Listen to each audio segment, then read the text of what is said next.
எங்க அம்மாலாம் என்னை திட்டுனா கம்முன்னு இருப்பேன், நான் சாப்பிட மாட்டேன். எங்க அம்மா கூப்பிடாத, 3 வேளைலாம் பட்டினி கிடந்திருக்கேன். கூப்பிட்டோம்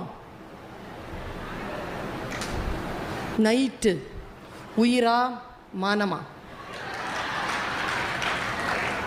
உயிரோட இருந்தால் தான் மானத்தை பற்றி பேச முடியும். சாரி, சோறு கூட பசிக்குது கேட்டு சாப்பிட்ருக்கேன் நான். எங்கள் அம்மா எடுத்து வச்சுருக்கோம், வந்தா சாரி கேட்டால் சாப்பிட மாட்டேன்னா சாப்பிடல, பசிச்சா சாப்பிடும். இப்படி வளர்த்தாங்க. ஏன் தெரியுமா? எங்கள் அம்மாவுக்கு 5 பேர், 1 செத்தா 1, எனக்கு இருக்கிறது 1. நான் எப்படி விடுறது? அதை பொத்தி பொத்தி பாதுகாத்து பாதுகாத்து பாதுகாத்து குழந்தைகள் கிட்ட பெரிய விஷயத்தை சொல்லித்தரேன். பெரிய விஷயம் எது என்றால், குழந்தைகளிடத்தில் கனெக்டடா இருங்க, கான்டாக்ட்ல இருக்காதீங்க.